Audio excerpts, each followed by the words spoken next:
Ji-won pressed her face against the cold window of the transport ship. Stars filled the dark space outside, more than she had ever seen from Earth. She was far from home now, farther than any human had ever been before her cousin Tae-ho. The ship shook as it came closer to the huge space station. Ji-won could see it growing bigger and bigger. It looked like a giant metal flower floating in space, with long arms reaching out in all directions. Lights blinked along its surface like tiny stars. "First time seeing the Celestial Learning Institute?" asked the pilot. He was a tall, thin alien with blue skin and 4 eyes. His voice came through a speaker that made the words sound like Earth language. "Yes," Ji-won said quietly. She always spoke quietly. Her mother had taught her that loud voices brought trouble. "It is the best school in this part of space," the pilot said. "Many species send their smartest children there. You should feel proud." Ji-won nodded, but did not feel proud. She felt scared. The selection committee had picked her from thousands of human students. They said she was special, that she could help humans make friends with other species. But looking at the massive station, she felt very small. The ship docked with a soft bump. Ji-won picked up her small bag. Everything she owned fit inside it. The pilot opened the door and she stepped into the station. The first thing that hit her was the smell. It was not bad, just different. Like metal and flowers and something else she could not name. The second thing was the noise. Voices speaking in languages she had never heard mixed with sounds that might have been music or machines. The third thing was the aliens. Ji-won had seen pictures and videos, but seeing real aliens was different. A group of crystal-like beings walked past her, their bodies catching the light and throwing rainbow colors on the walls. Behind them came something that looked like a walking tree, its bark-like skin making soft sounds as it moved. "You must be the new human student." Ji-won turned to see another alien approaching. This one was tall and thin like the pilot, but its skin was silver and seemed to glow softly. It had large, kind eyes and moved like it was floating. "I am instructor Nalesh," the alien said. "I will show you to your room and help you get started." "Thank you," Ji-won said. She followed the instructor through long halls filled with more aliens than she could count. Some were small and quick, darting between the legs of bigger ones. Others were huge and moved slowly, making the floor shake with each step. They stopped at a door marked with symbols Ji-won could not read. "This is your room," Nalesh said. "You will share it with another student. She is from a planet called Pequil. Very quiet, like most humans seem to be." The room was small but clean. 2 beds sat on opposite sides with a desk under each one. One side was already lived in, with strange objects and pictures covering the walls. "Classes begin tomorrow," Nalesh said. "Tonight you should rest. The dining hall serves food safe for humans. Ask any student wearing a blue badge and they will help you." After the instructor left, Ji-won sat on her bed. She pulled out a picture of her family back on Earth. Her mother and father smiled at the camera, standing in front of their small house. The picture had been taken right before she left. Her mother had cried. A soft sound made her look up. A small alien stood in the doorway. It looked almost like a human child, but its skin was light green and it had huge dark eyes. "You are the human," it said in a tiny voice. "I am Kixana. This is my room too." "I am Ji-won," she said. "Nice to meet you." Kixana came into the room slowly, like she was afraid. "I have never met a human before. Are the stories true?" What stories? G1 asked. That humans come from a death world? That your planet tries to kill everything that lives on it? G1 thought about Earth. She thought about the storms that could destroy whole cities, the animals that hunted humans, the diseases and the heat and the cold, and the 1,000 ways a person could die just by being unlucky. I guess it is dangerous, she said. Kixna's eyes got even bigger. And you lived there your whole life? Everyone does. We learned to be careful. They talked for a while about their home planets. Kixna's world sounded peaceful and safe. No dangerous animals, no bad weather, no diseases. G1 tried to imagine what that would be like, but could not. Later, they went to the dining hall together. It was huge, with tables that could seat hundreds of students. The noise was incredible, dozens of different languages mixed together, into a wall of sound that made G1's head hurt. She got her food from a machine that scanned her and gave her items safe for humans to eat. It was not very good, but it was food. As she followed Kixna to a table, someone stuck out their leg. G1 tripped and fell, her food scattering across the floor. Laughter filled the air around her. She looked up to see a tall crystal being standing over her. Its body was clear like glass, but harder looking, with sharp edges that caught the light. Other crystal beings stood behind it, all looking down at her. "Look what we have here," the crystal being said. Its voice sounded like breaking glass. "A Deathworlder. I am Veltar. You should learn to watch where you walk, primitive." G1 got to her feet slowly. Her face felt hot, but she did not say anything. Back on Earth, her father had taught her to pick her fights carefully. "I am talking to you," Veltar said, stepping closer. "Where I come from, lower species show respect to their betters." "I am sorry," G1 said quietly. "I will be more careful." Veltar laughed, a sound like wind chimes in a storm. "At least it can speak. How wonderful. The council must be so proud, letting animals into civilized space." More laughter came from his friends. Other students at nearby tables stopped eating to watch. Some looked uncomfortable, but none of them said anything. G1 bent down to clean up her spilled food. Her hands shook slightly, but not from fear, from something else, something that lived deep in her chest and whispered that she did not have to take this. That on Earth, problems like this were solved quickly and permanently, but she was not on Earth anymore. She was here to make friends, to show that humans could be civilized. So she cleaned up her food and walked away without looking back. As she left the dining hall, she heard Veltar's voice behind her. "Run along, little Deathworlder. But remember, you are in civilized space now. Your savage ways have no power here." G1 kept walking. But deep inside, something dark and patient began to wake up. 3 weeks had passed since G1 arrived at the station. Each day brought new problems. It started small. Her study materials would go missing from her desk. Her clothes would be moved around in her closet. Food that was supposed to be safe for humans would make her sick after someone had touched it. Veltar was always nearby when these things happened, but never close enough to prove he was responsible. He would watch from across the room with what might have been a smile on his crystal face.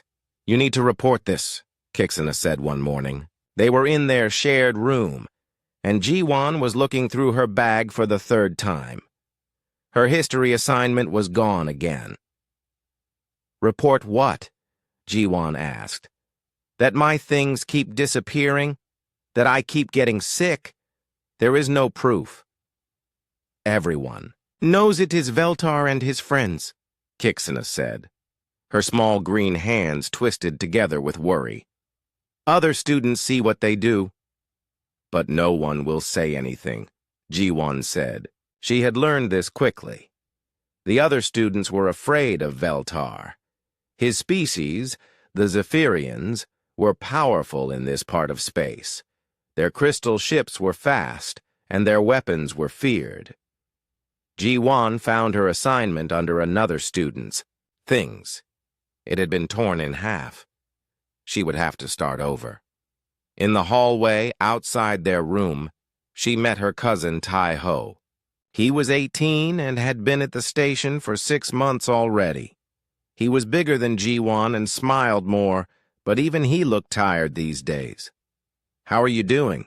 he asked in Korean. It felt good to hear their home language. "Fine," Ji-won lied. Tai-ho looked at her for a long moment. "You do not look fine. You look like Father did during the food shortages." Ji-won's father had worked 3 jobs during the bad years, coming home each night looking like a ghost. She wondered if she really looked that bad. "The Crystal Boys giving you trouble?" Tai-ho asked. "Some?" "Listen to me carefully," Tai-ho said. He put his hands on her shoulders. "You cannot fight them. Not here. This place has rules, and those rules protect them more than us. If you lose your temper, they will kick you out. And if they kick you out, every human who comes after us will pay for it." Ji-won nodded. She understood. Humans were new to this part of space. They were being watched, judged. Every mistake would be remembered. "Just keep your head down," Tai-ho said. "Study hard. Make friends with the peaceful species. Show them we can be civilized." "What if they do not let me?" Ji-won asked. Tai-ho's face got hard for a moment. Then he forced a smile. "They will. You are stronger than you know." Later that day, Ji-won had her favorite class, xenobiology. She was good at this subject because Earth life was so dangerous that understanding other planets' life forms seemed easy. The instructor, Dr. Rixta, was a floating jellyfish-like creature with a kind personality. Today they were studying plant samples from different worlds. "These specimens are quite dangerous," Dr. Rixta said, indicating a table covered with strange plants. "Please use the safety equipment provided." The other students put on thick gloves and face masks. Some even wore full body suits. Ji-won looked at the plants and did not see anything scary. They looked less dangerous than the weeds that grew in her backyard on Earth. She put on light gloves and began examining the samples. "Careful!" called out a student behind her. "That one produces acid!" Ji-won looked at the plant in her hands. It was leaking a clear liquid that was eating through her gloves. On Earth, she had handled plants that could kill with a touch. This one just stung a little. She set it down and moved to the next sample. This one was supposed to release poisonous gas, but to Ji-won it just smelled bad, like the garbage in the summer heat back home. Around her, other students worked slowly and carefully. They treated each plant like it might explode. Ji-won finished examining all her samples while they were still working on their first ones. "Remarkable," Dr. Rixta said, floating over to her. "You show no fear of these organisms." "They are not very dangerous," Ji-won said. Dr. Rixta's tentacles waved in what Ji-won had learned was surprise. "Not dangerous? That Calixian strangler vine has killed countless beings." Ji-won looked at the vine again. To her, it just looked like a plant. "On Earth, we have many plants like this. You learn to be careful." Whispers started around the classroom. Students stared at her with wide eyes. Even with their safety equipment, they stayed far away from the samples she had been handling with bare hands. "Your planet must be quite hostile," Dr. Rixta said. "A little," Ji-won said. She did not mention the storms that could tear apart buildings, or the animals that hunted in packs, or the diseases that could kill in hours. This was not the time for those stories. But Veltar had heard enough. When class ended, he was waiting for her outside. "So the Deathworlder thinks she is special," he said. His crystal body reflected the hallway lights in sharp patterns. "Playing with dangerous plants. To impress everyone, I was just doing the assignment," Jiwan said. "Do not lie to me," Veltar said. He stepped closer, and Jiwan could see her reflection in his crystal face, split into a dozen pieces. "You want everyone to think you are strong, that humans are dangerous." Behind him, his friends laughed. There were 4 of them now, all crystal beings like him. They had started following her around, watching everything she did. "You want to know what I think?" Veltar continued. "I think you are all fake. I think humans are weak and stupid, and you only survived on your death world by accident." Jiwan's hands tightened into fists. Back on Earth, words like that would start a fight. But here, she had to be civilized. "I think you are right," she said quietly. "Humans are weak." Veltar laughed, the sound echoing off the walls. "At least you are honest. Remember that weakness, Deathworlder. Remember your place." He walked away with his friends, leaving Jiwan standing alone in the hallway. That night, she could not sleep. Every time she closed her eyes, she heard Veltar's laughter. She thought about her father, who had taught her to fight when she was 7 years old. "The world is dangerous," he had said. "But you are dangerous too. Never forget that." But here, being dangerous was wrong. Here, she had to be weak and quiet, and grateful for the chance to learn among civilized beings. She looked over at Kixna, sleeping peacefully in the other bed. Her roommate's world had no predators, no violence, no death except from old age. It sounded wonderful. It sounded like paradise. Jiwan wondered what it would be like to grow up without learning to fight, without always watching for danger, without the constant awareness that everything around you might want to kill you. But she was not from that kind of world. She was from Earth, and no matter how much she tried to be civilized, something deep inside her remembered what that meant. The next morning, her breakfast made her sick again. Someone had mixed something into it while she was not looking. She spent an hour in the bathroom, throwing up and shaking. When she came out, Veltar was waiting. "Feeling better?" he asked.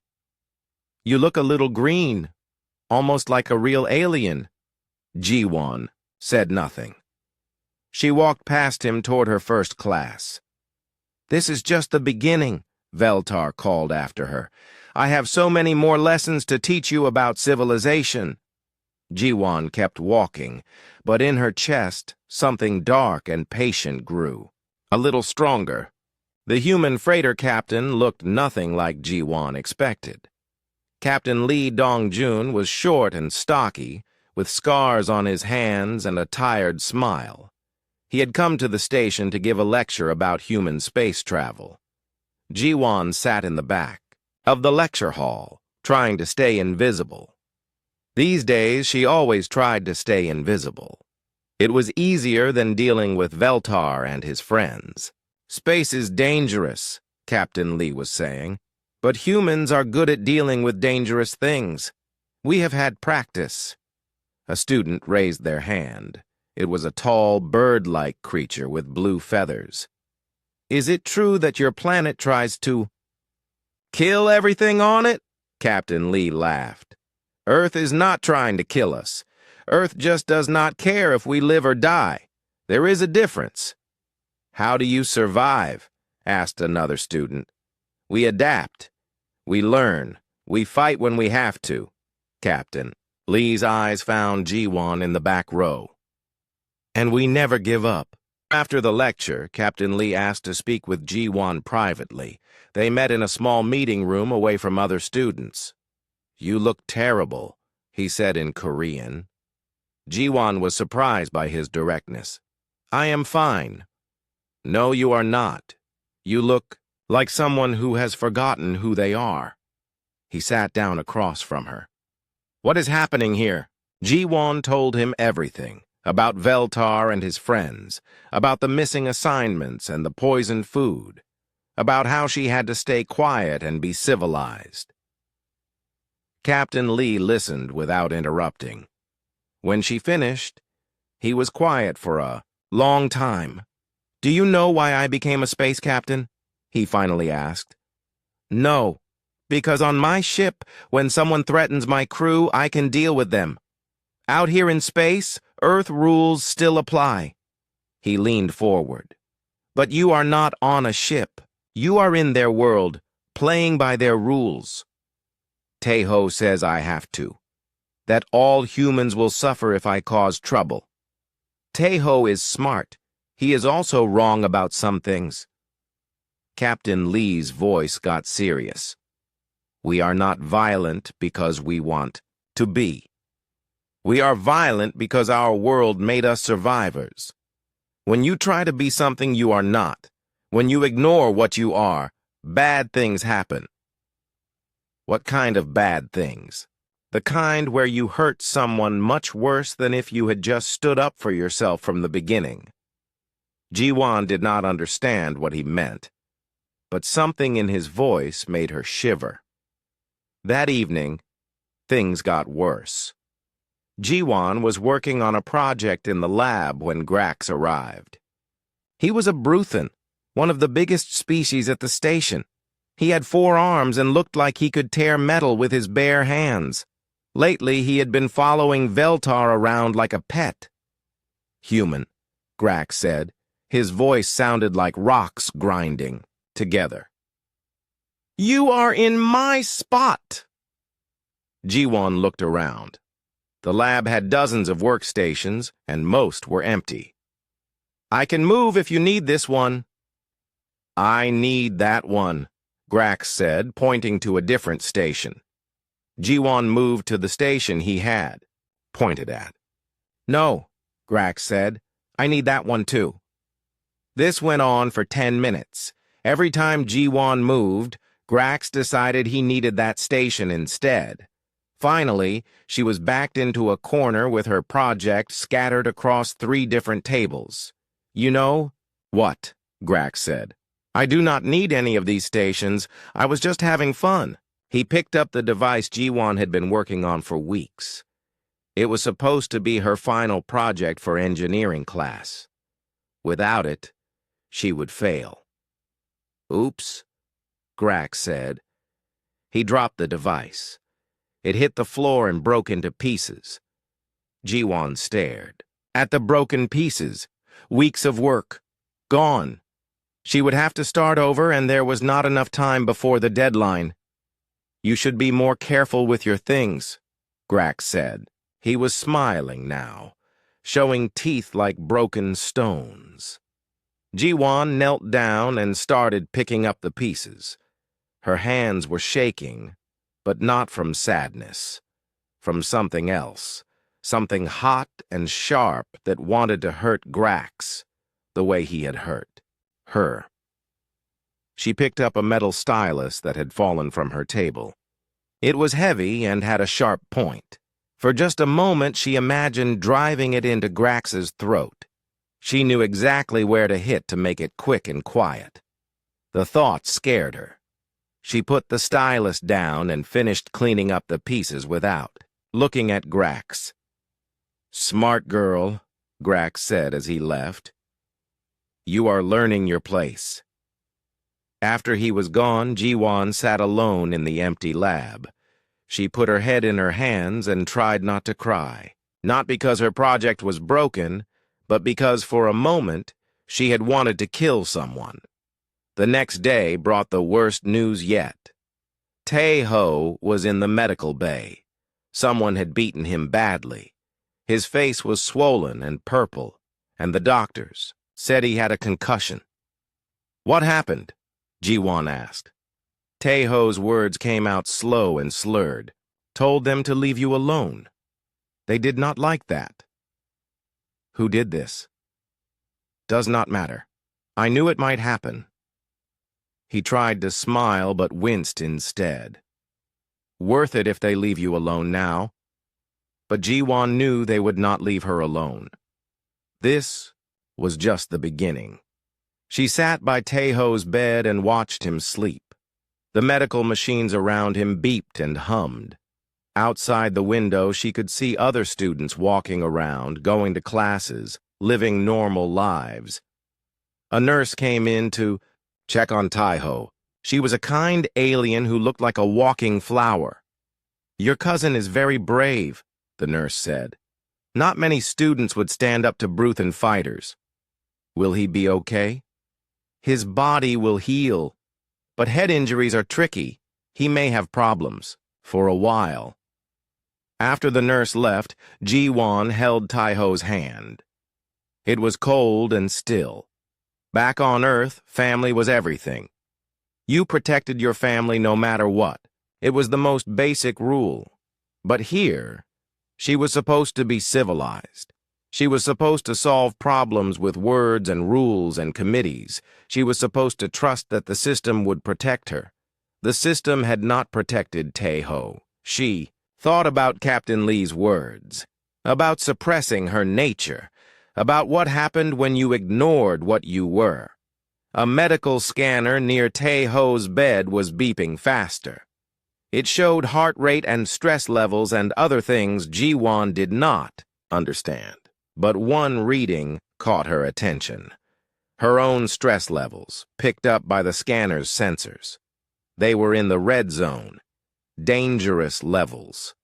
The kind of levels that meant someone was about to do something they could not take back. Ji-won looked at her hands. They were steady now. The shaking had stopped. That was not a good sign. On Earth, her father had taught her that when the shaking stopped, it meant you had made a decision. She kissed Taeho's forehead and whispered goodbye in Korean. Outside in the hallway, she could hear Veltar's voice. He was talking to his friends about their latest joke, about how easy it was to hurt stupid humans. The big one thought he was protecting her, Veltar was saying, as if a primitive could threaten a civilized being. His friends laughed. "I wonder what the little female will do now," Veltar continued. "Cry? Run home to her death world? Maybe we should help her decide." More laughter. Ji-won stood in the doorway of the medical bay and listened. Inside her chest, something that had been sleeping for weeks was finally waking up. Something that remembered what it meant to be human, what it meant to survive on a world that wanted everything dead. Captain Lee had been right. Trying to be something you were not was dangerous. But not for the reasons she had thought. It was dangerous for everyone else. The combat training class met in a large gymnasium with soft mats covering the floor. Students from different species practiced fighting techniques from their home worlds. It was supposed to be educational and fun. Ji-won had been attending for 2 weeks, mostly watching others demonstrate. She was good at staying invisible in the back of the room. Today was different. "We need a volunteer," announced Instructor Vexhai, a spider-like alien with 8 arms. "Someone to help demonstrate Zephyrian combat techniques." Veltar raised his hand immediately. "I would be honored to show the class proper fighting forms." "Excellent. Now we need someone to practice with." Several students looked away.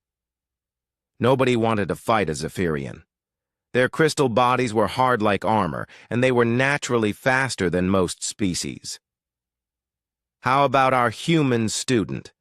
Veltar said, his voice like breaking glass. It would be educational to see the difference between evolved and primitive fighting styles. All eyes turned to Ji-won. She felt her stomach drop. I do not think that is a good idea, Instructor Vexhai said slowly. Why not? Veltar asked. Humans claim to be from a dangerous world. Surely she knows how to fight. Other students started, nodding and whispering. Ji-won realized this had been planned. Veltar had been waiting for this moment. It would be interesting, said one student. Educational, said another. I promise to be gentle, Veltar said, but his crystal face showed what might have been a smile. Instructor Vexhai looked uncomfortable. Very well, but this is just a demonstration. No real contact. Ji-won walked to the center of the mats. Around her, students formed a circle. She could see their faces. Excited, curious, some worried. They wanted to see what would happen when civilized met primitive. Veltar moved like liquid light. His crystal body caught the gymnasium lights and threw rainbow patterns across the walls. He was beautiful and graceful and completely deadly. Ready, Deathworlder? He asked. Ji-won nodded. Inside her chest, something was watching and waiting. The demonstration began. Veltar moved first. A quick strike toward Ji-won's shoulder. She blocked it easily. His crystal skin was hard, but the strike had no real power behind it. Good reflexes, Veltar said. For a primitive. He attacked again, faster this time. Ji-won blocked and stepped back. The watching students cheered. For Veltar. See how the human retreats? Veltar called out. This is the difference between predator and prey. The strikes came faster now. Veltar was showing off, demonstrating his speed and grace. Each attack was just hard enough to sting, just fast enough to make Ji-won work to defend herself. She let him push her around the mat, let him score light hits on her arms and shoulders, let the crowd see what they expected to see. A primitive, human being outclassed by a superior being. Notice how the Deathworlder can only react, Veltar said between strikes. No strategy, no technique, just animal instincts. The crowd laughed. Some students were recording the demonstration on their devices. Veltar grabbed Ji-won by the wrist and twisted her arm behind her back. Not hard enough to break it, but hard enough to hurt. This is called a submission hold, he announced to the class. Useful for controlling inferior opponents. Ji-won stood still and let him demonstrate. But she was not really there anymore.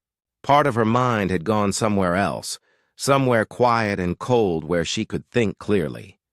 She noticed things. The way Veltar's crystal joints moved. The slight delay in his reflexes when he turned his head. The fact that his beautiful, deadly crystal body had the same weak points as any other body. The human is not even fighting back, someone in the crowd said. Because she cannot, Veltar replied. Watch this. He released her arm and grabbed her by the throat. Not tight enough to choke her, but tight enough to show dominance. His crystal fingers were cold against her skin. On my world, we call this the position of surrender, he said to the watching students. The inferior being accepts their place. Ji-won looked into his crystal face. She could see herself reflected there, split into a dozen pieces. She looked small and helpless and defeated. That was when Veltar made his mistake. He leaned close to her ear, so close that only she could hear his words. When this demonstration is over, he whispered, I am going to visit your cousin in the medical bay. I am going to finish what we started, and you are going to watch. Something inside Ji-won's chest clicked into place like a lock opening. Thigh. Change was instant and complete. Every muscle in her body relaxed. Her breathing slowed. The fear and anger that had been eating at her for weeks simply vanished, replaced by something much more dangerous. Calm. "Did you hear me, Deathworlder?" Veltar whispered. "Yes," G1 said quietly. Her voice was different now, flat and empty as winter sky. Veltar's grip on her throat loosened slightly as something in her tone made his predator instincts twitch with warning. But it was too late. G1 moved. Her father had taught her this technique when she was 12, after a pack of wild dogs had cornered her on the way home from school. "If something grabs you by the throat," he had said, "you have one chance. Make it count." She broke Veltar's grip with both hands, her thumbs finding the pressure points in his crystal wrists. As he instinctively pulled back, she stepped forward, inside his guard. Her hands found his head. Veltar's eyes went wide. For the first time since she had known him, she saw real fear there. He tried to say something, maybe to call for help or to surrender. But Ji-won was not listening anymore. She was not even really there anymore. Something older and colder had taken control, something that remembered when humans were just another animal trying to survive in a world full of things that wanted to eat them. She twisted. The sound of Veltar's neck breaking echoed through the sudden silence like a gunshot. His crystal body, so beautiful and graceful just moments before, crumpled to the mat like a broken sculpture. The gymnasium was completely quiet. 100 students stared in shock at the small human girl standing over the body of one of the stations. Most powerful students. Ji-won looked down at Veltar's empty crystal eyes. She felt nothing. No anger, no satisfaction, no regret, nothing at all. "Class dismissed," Instructor Vexhai said in a shaky voice. Students began backing away from Ji-won, some running for the exits, but she did not notice them leaving. She was still looking at Veltar, thinking about how easy it had been, how natural it had felt.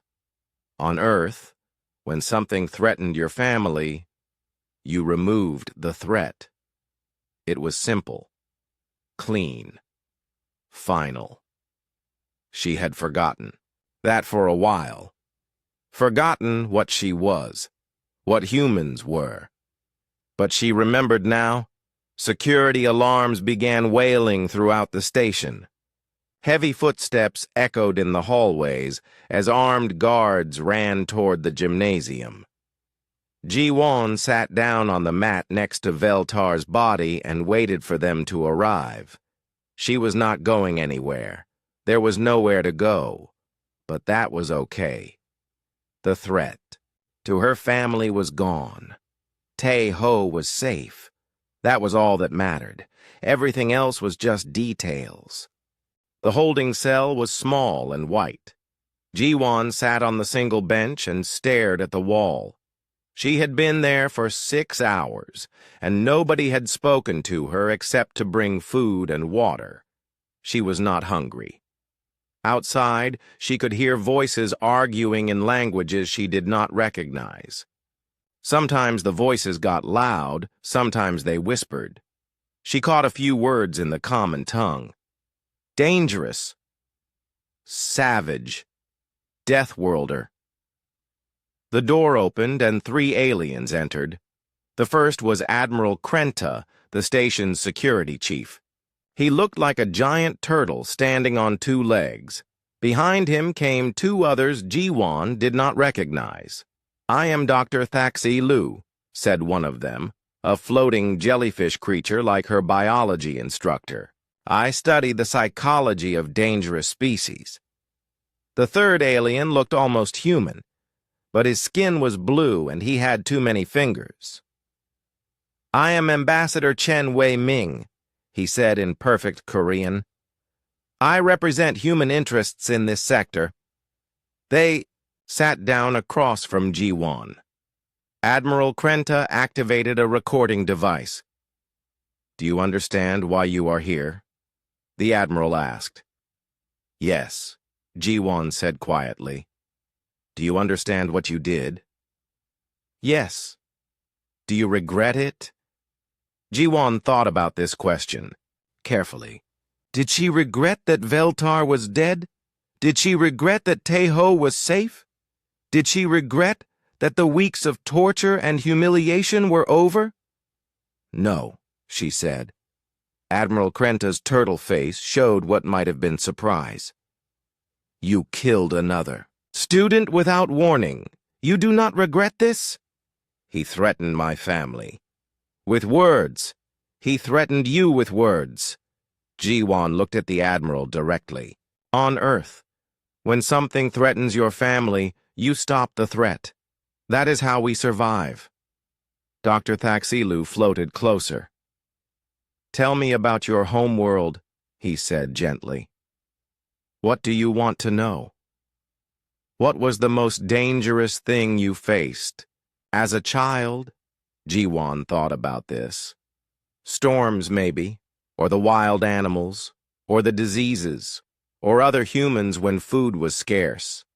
And how did you deal with these dangers? You learn to be strong. You learn to fight.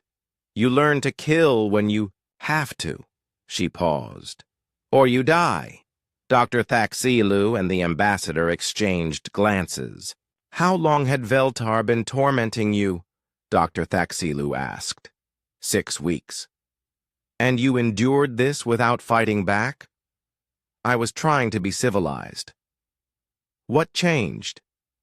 G1 thought about Taiho lying in the medical bay, about weeks of poisoned food and stolen assignments and constant humiliation, about the moment when Veltar had promised to hurt her cousin. He went too far, she said simply. Admiral Krenta leaned forward. Young human, do you understand that what you did is considered murder in civilized space? Yes. And do you understand that the penalty for murder is usually death or permanent exile? Yes. The ambassador spoke for the first time since introducing himself.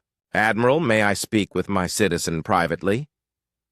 After the others left, Ambassador Chen Wei-Ming sat down next to Ji-Wan. You are in a lot of trouble, he said in Korean. I know. Half the species on this station want you executed immediately. They say you are too dangerous to live among civilized beings.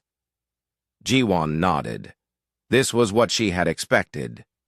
But the other half are asking different questions, the ambassador continued. They want to know why a supposedly peaceful student was driven to murder. They want to know what Veltar did to push you over the edge. What did they find? Everything. Security footage of the harassment. Medical records showing you were being slowly poisoned. Witness statements from students who were too afraid to speak before. Ambassador Chen's voice got hard. They also found evidence that Veltar was planning something much worse for your cousin. Ji-Wan looked up. What kind of evidence? Messages to his friends. Plans to seriously injure or kill Tae-ho as an experiment. He wanted to see how much damage a human body could take. The ambassador pulled out a datapad and showed her files. Veltar saw humans as animals. Interesting animals that he wanted to study. Your cousin was going to be his first real test subject. Ji-Wan read the messages silently. They were worse than she had imagined. Veltar had not just wanted to hurt Tae-ho. He had wanted to hurt him slowly, carefully, scientifically. So, what happens now? She asked. Now we have a problem. You killed someone who was planning to commit murder himself. That makes this more complicated than simple revenge. The door opened again. Admiral Krenta returned with Dr. Thaxilu and Several other officials G1 did not recognize. "We have reached a decision," Admiral Krenta announced. "After reviewing all evidence, this tribunal finds that while your actions were extreme, they were also understandable." Dr. Thaxilu floated forward. "We have learned much about Deathworld psychology from this incident. Species like humans cannot be expected to follow the same behavioral patterns as others. Your evolution has made certain responses automatic." "What does that mean?" G1 asked.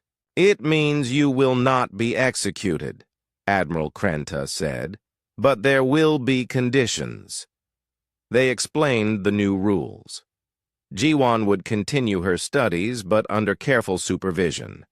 She would meet regularly with Dr. Thaxilu to discuss her adjustment to civilized space. Most importantly, she would help develop new protocols for other Deathworld species who came to the station. "We cannot change what you are," Dr. Thaxilu said, "but we can learn to work with it instead of against it." 6 months later, G1 stood in the memorial garden where Veltar's name had been carved into a crystal monument. She came here sometimes to think. She was not sorry he was dead. She could not be sorry for protecting her family, but she was sorry that it had been necessary. Sorry that no one had stopped him before it went too far. "Do you come here often?" G1 turned to see Kixana approaching carefully. Her small green roommate still moved like she was afraid, but she moved toward G1 instead of away. "Sometimes," G1 said. "Do you regret it?" It was the question everyone asked sooner or later. Teachers, students, counselors, officials. They all wanted to know if the human girl felt bad about killing someone. "I regret that it was necessary," G1 said. "But I do not regret protecting my family." Kixana nodded slowly. "My people do not understand that kind of thinking. But I think I am starting to."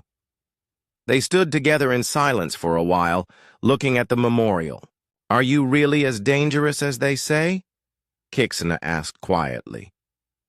G1 thought about this question. She thought about the things that lived inside her, sleeping until they were needed. The instincts and reflexes and cold calculation that had kept her species alive on a world that wanted everything dead. "Yes," she said, "but only when I have to be." Above them, new students were arriving at the station. Among them, G1 could see other humans, young people from Earth who had been selected for the exchange program. But these humans were different. They came with counselors who understood Deathworld psychology. They had support systems and proper protocols. They would not have to pretend to be something they were not. Teho approached from across the garden. He had recovered fully from his injuries and was graduating soon. He walked with confidence now, no longer trying to hide what he was. "Ready to go?" he asked in Korean. "Ready," G1 replied. As they walked away from the memorial, Kixana asked one more question. "What will you do when you graduate?" G1 looked up at the stars visible through the station's transparent dome. Somewhere out there, other humans were exploring space, meeting new species, making the same mistakes she had made. "I think I will become a teacher," she said. "Someone needs to help the next generation of humans understand how to live among aliens without losing themselves. And help aliens understand humans? That too." They reached the edge of the garden. Behind them, Veltar's memorial caught the light and threw rainbow patterns on the ground. Beautiful and sharp and dangerous, just like he had been in life. G1 did not look back. The past was finished. The future was what mattered now, and in that future, humans would no longer have to choose between being civilized and being themselves. They would learn to be both.